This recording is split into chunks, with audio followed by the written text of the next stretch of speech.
Do you ever wonder why it's so difficult to stop eating when you're eating junk? Do you ever think about that? Today, in this episode, we're going to explain the main reasons why it's so easy for that to happen. And when that happens, obviously we start to eat a lot more than what we think. And when we do that, of course, we tend to gain weight. In today's episode, we're going to dive into the science behind junk food and why it's so addictive.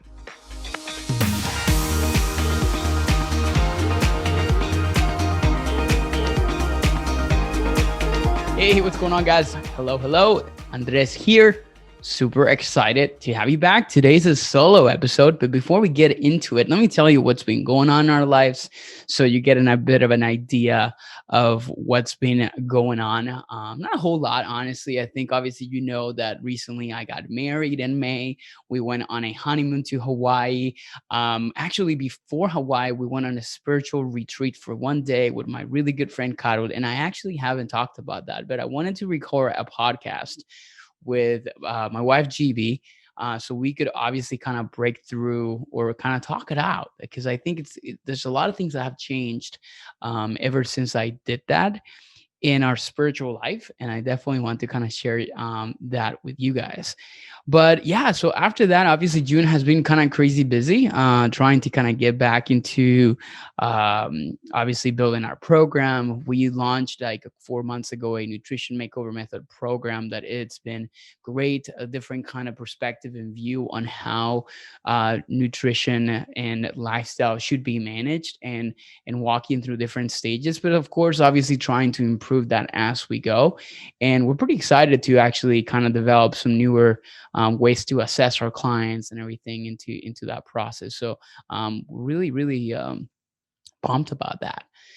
So, yeah, that's honestly pretty much all that we got going on. But by the time that you listen to this podcast, of course, maybe some things may have changed.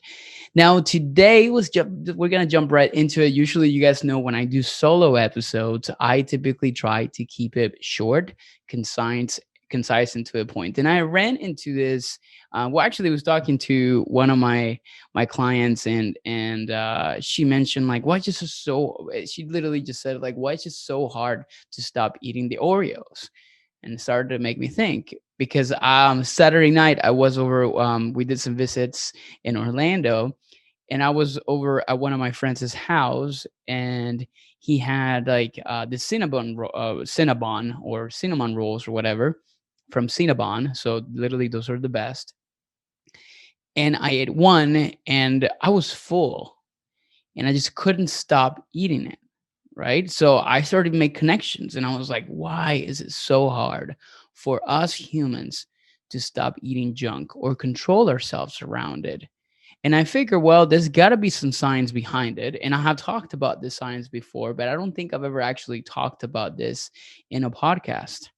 So that's where we're going to dive into it, but not only understanding why it's so easy to overeat junk food, but also we're going to talk through some ways. I'm going to be sharing 5 to 7 different things that you can do to stop doing that and to incorporate a lot more less hyper palatable foods, which you're going to hear me talk about that or very often, right? And then make it a little bit easier to kind of handle some of those different things. Okay. Now let's actually go back in a trip to memory lane. Not really, but when we go back decades and years, the reality is that food, the food industry and food technology was not as advanced as it is today, just like with anything else. So back then, we couldn't really have like the low carb ice creams or all this like crazy like the way that chips the way that they are actually made now and all these different things like that. So we used to simply eat more wholesome naturally because other things were not available, whether it was related to technology or accessibility or price, because maybe technology before was more expensive. So buying those things was a bit of a commodity. But the reality is like we didn't really grow up eating a lot of different things. And I was born in 88. And I still remember that even there were a lot of really super easy like junk foods available back then for sure. So we're talking now like maybe like in the 30s, in the 20s, like, like earlier 1900s.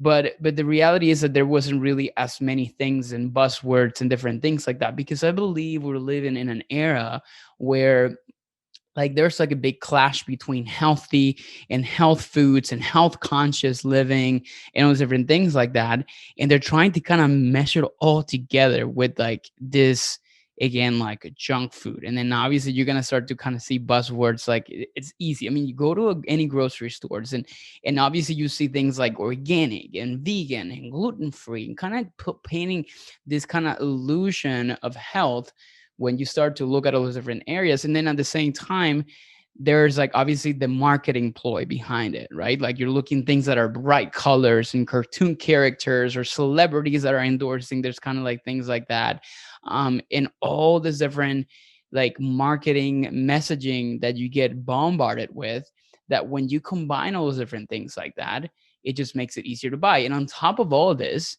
it turns out that junk food now, it's a lot cheaper than it's ever been. So it's so easy and accessible to most people that even sometimes like buying more wholesome has become more difficult, because it typically and sometimes can be even more expensive. Not saying that healthy eating is expensive. It's just now that the way that the food industry has actually done some of this stuff, they make it so much easier and convenient for you to get it. And that's obviously some of the things that we're kind of like running into. Now, let's just kind of talk about a lot of times like why we're sometimes making some of these decisions. First off, let's obviously start with portions, right? When you see obviously this Big Mac and a lot of these like processed foods and everything like that, every single store that you go, you can get an actual meal. Let's say obviously McDonald's is the best example, right? And you can get it for $5, right? But if you make it extra large for $1 more, then, or let's say, for example, you add an extra dollar and then you make it extra large. So when you go from regular and you kind of like supersizing things two steps up, you feel like you're getting better value for your money, and obviously makes it a good deal. So it makes it easier first for you to be able to buy it. When you buy like chips and all these different kinds of junk food items in grocery stores, you will typically find them in oversized portions. Or you would see, for example, you go to Walmart and you're like, oh, get 30% more, like for this much, or get 2 for 1, or get this for the price of this, right? So all this like marketing things that makes it a good deal, when in reality, a lot of times it's obviously not necessarily going to be a good deal for your health, right? The second thing too that is really important is the variety makes us want more, right? So when you think of, for example, when you're going to the grocery store and you see like a banana, an apple, it's one thing, right? So it's kind of harder to overeat like one single food. And if not, if you don't believe me, try to eating 5 apples in a row. It's very difficult, not only because it's very filling, but at the same time, we typically like we don't like, obviously just like harder to be able to do that, right? But then when we'll have a lot of variety and different kinds of options, and this is the best way that you can think about this. If you go to a buffet table, right, the more variety, more to choose from, the more appetite we typically tend to have. So it's easier to overeat because we have many different things coming from different places. So when you go from an apple to now, obviously you have a dessert table, and you have all these different things available to you, or you have a package that has many different things included in them, usually it makes it easier to overeat. Now, when we start to look into now flavors and flavor profiles, like I used to work in a company called Mead Johnson Nutrition, and obviously this is for baby formulas and everything. But one thing I learned from there was actually from one of my mentors. His name is Dr. Juan Gonzalez, and he told me a lot about one of the projects that I did. Was I formulated my own sports supplement. It was like a whey protein powder for runners. And one of like the most interesting things that I learned from that entire experience is that it was the entire science behind flavor profiles. People buy things because of how they taste and the way that they make them feel, right? So, for example, if I give you right now like a thing of salt and you put it in your mouth, you're like, ew, that's disgusting. That's salty. Ew. If I give you this like big thing of like this big spoonful of sugar and I give you, you eat it. Sure, it's like sweet, but you're like, have you ever had like a tablespoon of sugar and just like dump it in your mouth? Yeah, it's sweet in one moment. You're like, oh, wow, it's overwhelming, right? Or let's say, for example, the same thing if I gave you like 1 tablespoon of olive oil, like if you just eat that, or 1 tablespoon of butter, boom, it tastes not good. Like we don't like those things, right?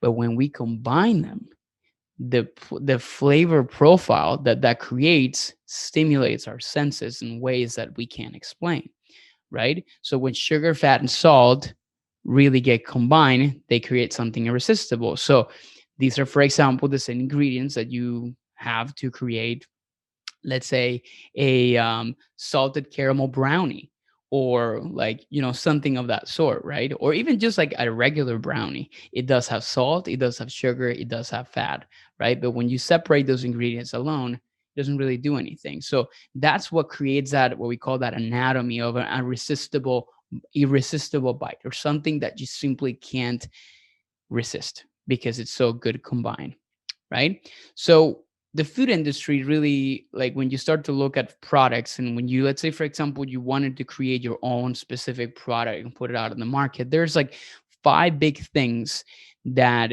you have to really consider. And specific, and this is typically what processed foods typically would have in common, right? Number one, we need to make it calorie dense, right? Or again, like this is not like we have to, it's more like what processed foods like characteristics typically are going to have.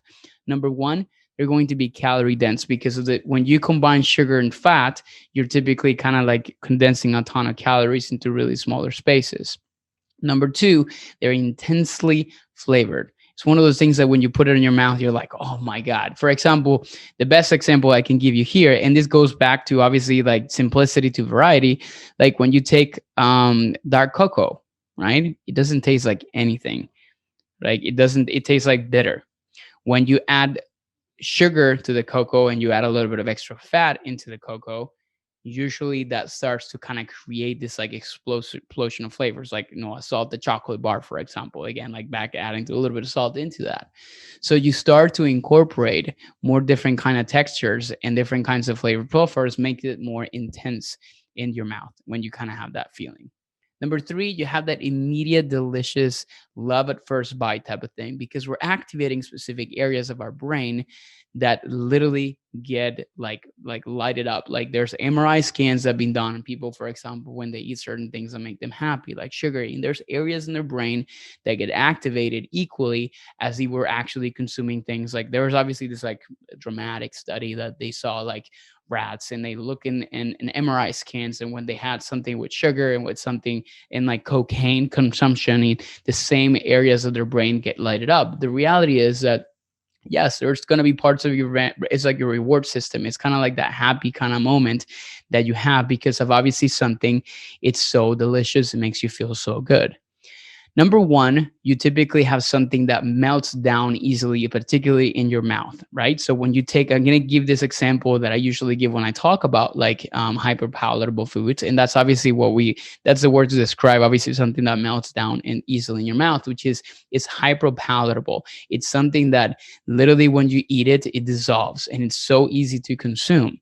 So when I take, for example, let's say corn chips. You go to a Mexican restaurant or you buy just some corn chips. When you typically get those, you buy them and the texture and the saltiness and the crunchiness, but then usually after you take a couple bites, it's gone. If I was giving you, for example, like three maybe kernels of corn and I give it to you, it's not going to be the same example. Like you're going to start be chewing those things kind of like down a little bit to be able to digest them and to be able to swallow them, right? So it doesn't really melt in your mouth the same way, even though corn chips are made from what? From corn, right? So when you have a product that melts so easily, you can overconsume it. So just one is not enough. You have to have multiple ones. And number five is obviously very easy to eat, which kind of goes in line with number four. Corn, for example, you have to cook it. You have to all do different things like that. Sometimes it can get messy versus obviously corn chips when you just simply open the bag, put your hand, grab the chip, and it goes, right? So it makes it so much easier for that to be the case. So that's what really makes certain kinds of processed foods more appealing to you and easier to overconsume, because they're going through this kind of five different things that you kind of have. So I'm just going to repeat them. They're usually calorie dense.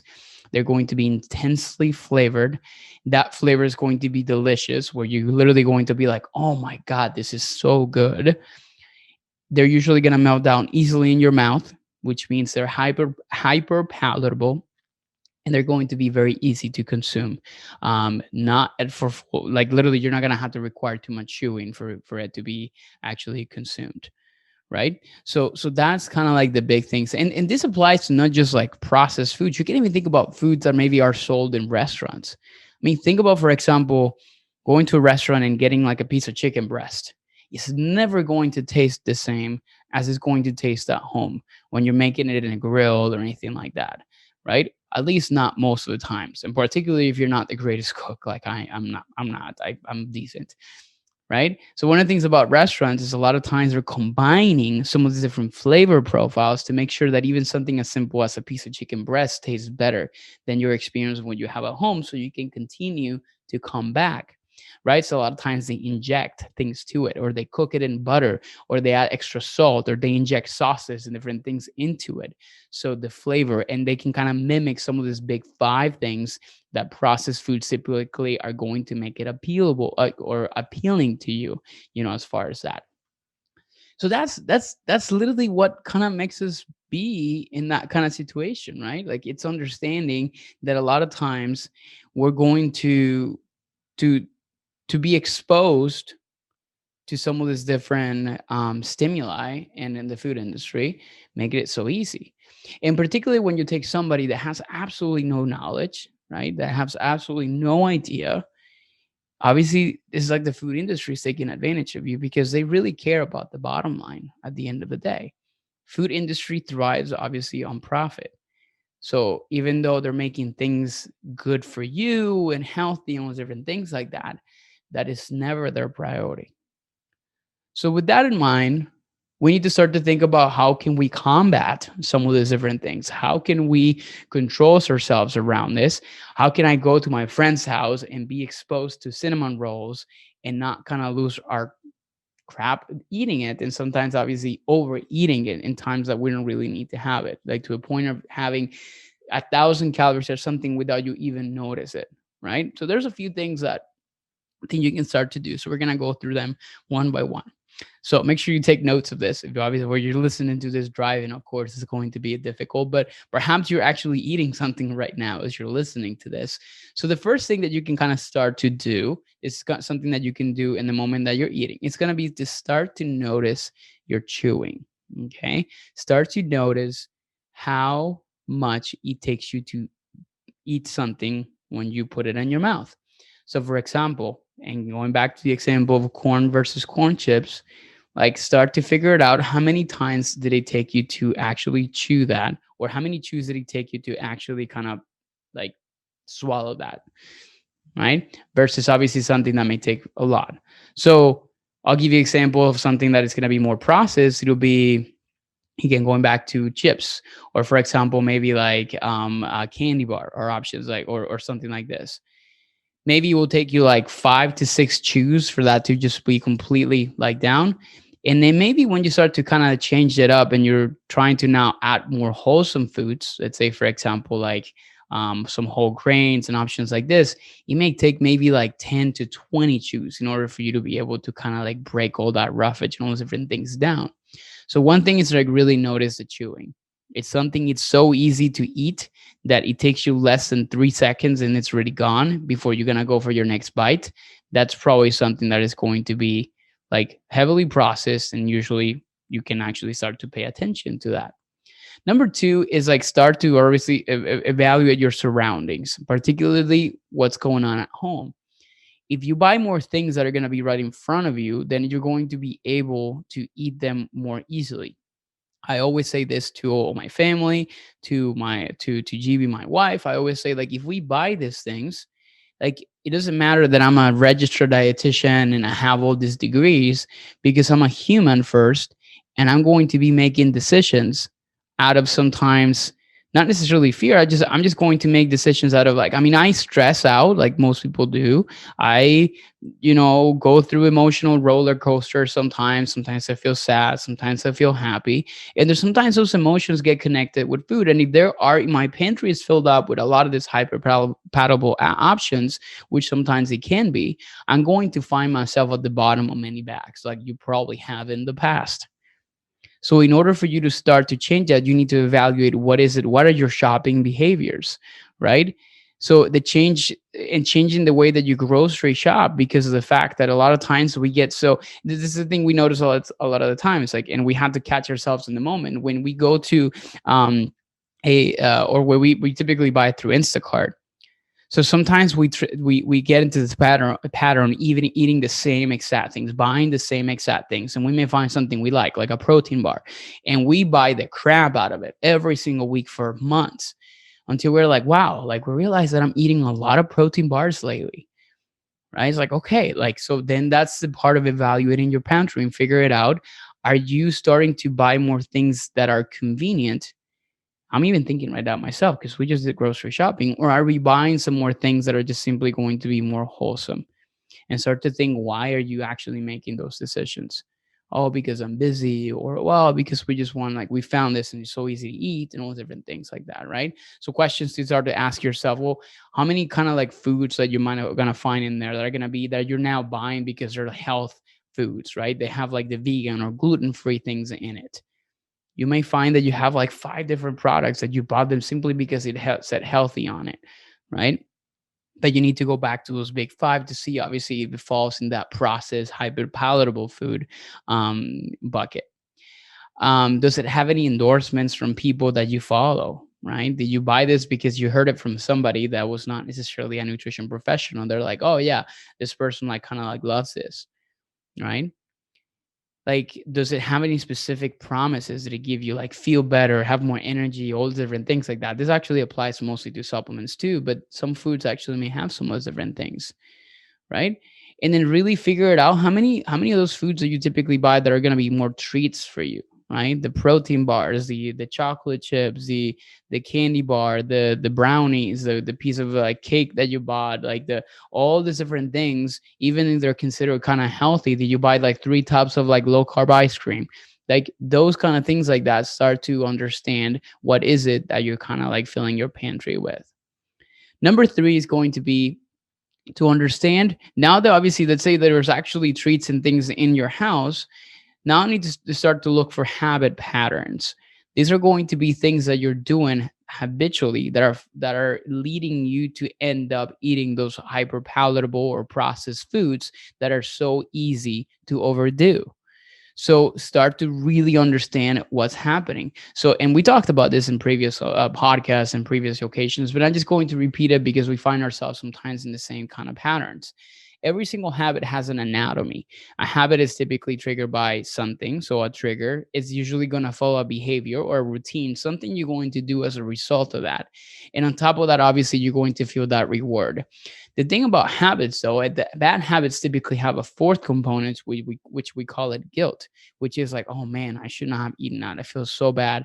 I should not have eaten that entire sleeve of Oreos. Like I only should have just done maybe one, or I need to stop buying the Oreos. So you have this like constant battle in your head about what you shouldn't have done because of the habit that you created, typically bad ones. So in order for us to start to figure out, or to understand those patterns, we need to figure it out. What is causing them? What's triggering us? Sometimes it's a feeling. Sometimes it's just simply a time in the day. Kind of like your body works on a clock. So sometimes it's just a time in the day when you feel like, let's say it's 9 o'clock at night, when you kind of feel the cravings. And that's when you typically find yourself at the bottom of bags or containers. Social setting, are you doing this because you're just with friends? That's probably my case, right? When I'm with social friends or when I'm with family or different things like that, I maybe find myself getting into the habit of using food as a way to just simply hold something when things like maybe there's awkward silences or stuff like that. I used to kind of like hate that, like, when now that I think about it, like a lot of times, like if there will be awkward silences, I would be like, okay, I need to have something to eat, or I would check my phone or check social media. Those are all habits. Those are patterns that we create. The place that you're in, perhaps is the movie theater, the popcorn, or maybe a pattern that you actually are experiencing, which is that kind of like a voice in your head, right? We all have names for it. Mine, my ego names, my alter egos voice, and for some reason I don't know why I call him Pedro. Um, but it's that kind of conversation, like, oh man, like I worked out so hard this week. I deserve this. Or it's like, it's been a rough day. I think I deserve to have blank, a drink or this cookie or different things like that. Or like, I track my macros perfectly today. So tomorrow I can be like, I can kind of fall off a little bit and everything's going to be fine. Those are thought patterns that sometimes are related to the relationship that you have with food, that sometimes are going to lead to moments in which, when foods like this are present, this over processed, industrial types of foods, which, by the way, I'm not saying that they're bad. I'm just saying that it's very easy to overdo them. Like, I'm not saying that cookies are bad, all different things are bad. Because you guys know I don't talk about good or bad. I'm just simply talking about things that are going to incline you, because my experience happens the same thing to me, to just simply eat too much of. So, and then when you start to have that urge to eat, and you kind of understand that trigger, you need to start asking yourself questions. You need to start reflecting for yourself what's happening. Like, what am I feeling? Like, what time is it? Like, is this a time that I'm finding myself doing this? Who am I with? Where am I? Or what kind of thoughts am I having right now? What is leading me to have some of these thoughts?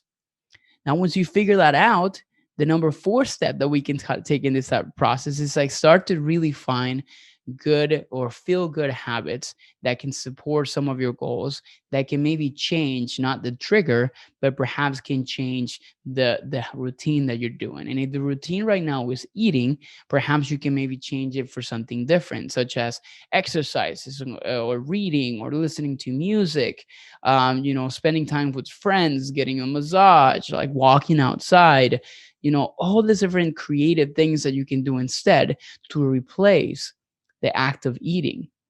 That's the main thing. And if it's going to be the act of eating, that's not going to be number five. Always put quality over quantity, right? So you start to look at all these different like foods that are hyper palatable, that you know for a fact, yeah, sure, like the chips are going to taste better, or like the candy's going to taste better than the apple, right? But you know that if you have specific goals, a lot of the times are using processed food or using cheap ingredients, and a lot of times like poor quality as far as the nutritional values of those things, and start to figure it out. Okay, well, I actually talk about how can you put quality over quantity. 80/20 is a good rule that I usually kind of establish. In 80/20, you can apply it to anything.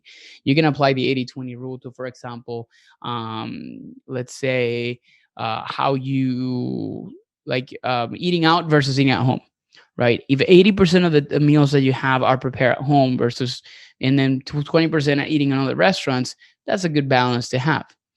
Let's say, for example, talking about carbs, if 80% of your carbs are coming mostly from like whole grains and fruits and vegetables, and the other 20% are maybe are coming from some of those foods, that's a big kind of difference, right? And also, when you think about quality over quantity, you can think about, okay, if 80% of all the foods are coming from wholesome sources, and the other 20% can come from, and go back to the carb example, are coming from actually like lean proteins and whole grains and healthy fats and all different things like that.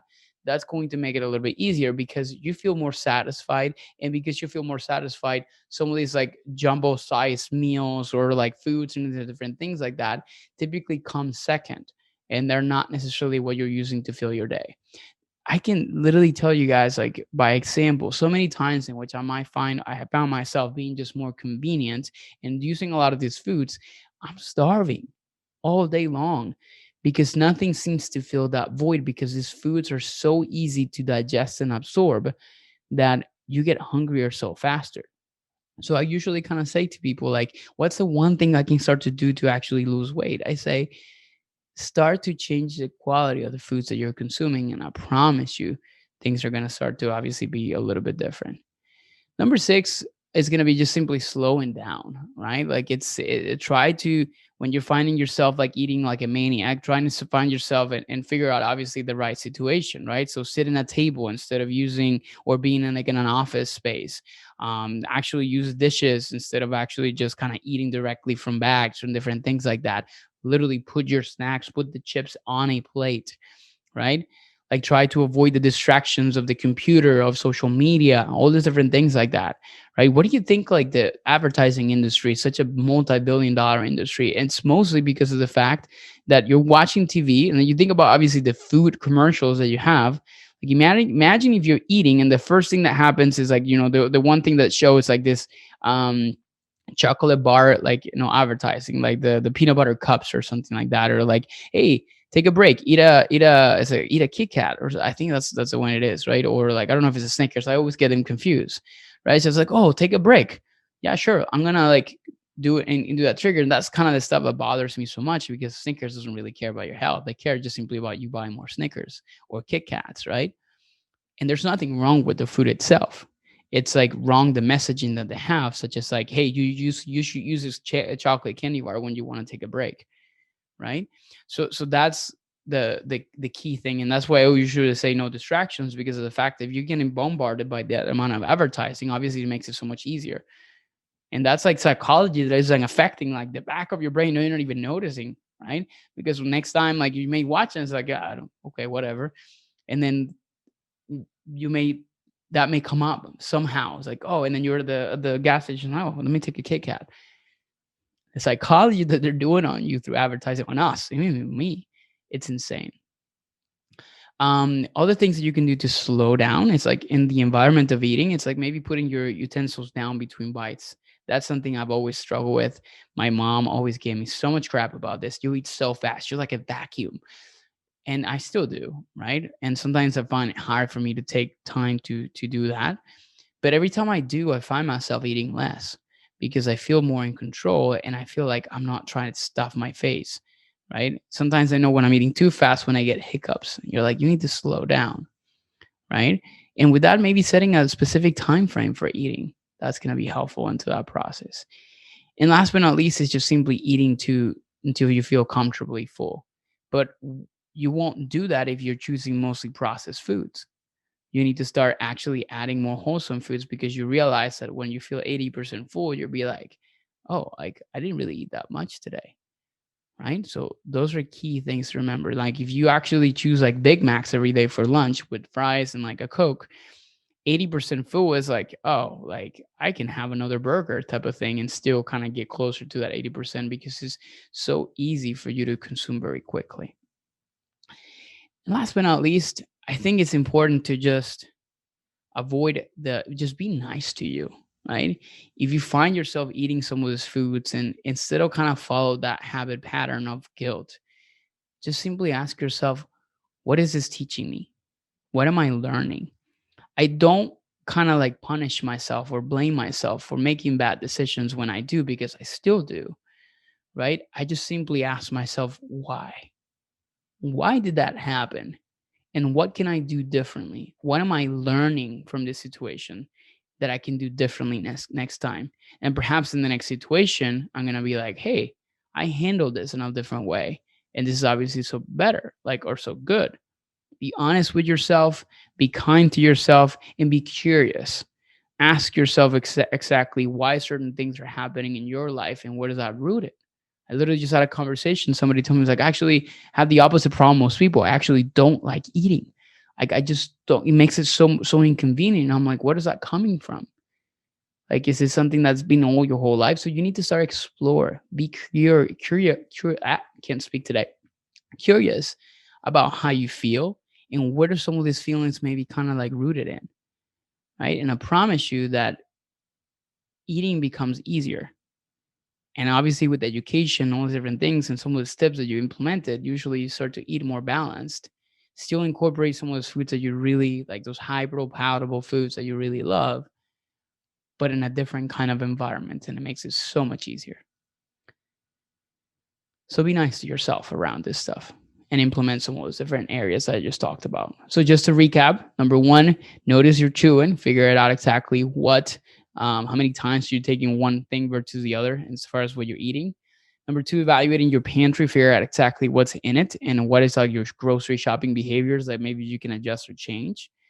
Three, looking for habit patterns, figure out exactly what is triggering some of the situations. And with number four is going to be finding things to replace some of those behaviors that typically involve eating by just feel good habits that can be different, from walking, reading, listening to music. Number five is really putting quality above quantity and usually applying that 80-20 rule that I explained to you guys. Number six is going to be slowing down and trying to change the environment where food is typically placed upon, from using dishes to actually kind of like eating in calm environments and avoiding distractions to putting your utensils down between bites. And last but not least, be nice to yourself. Be honest, be kind, and be curious. I can't do it. Curious about how you feel and how you're approaching your eating habits, and see what you're learning from yourself. Guys, that's all I have for today. I think it's like about like I think we did it a bit over 30 minutes, but hopefully this was helpful. If you found it helpful, I would love for you to share it.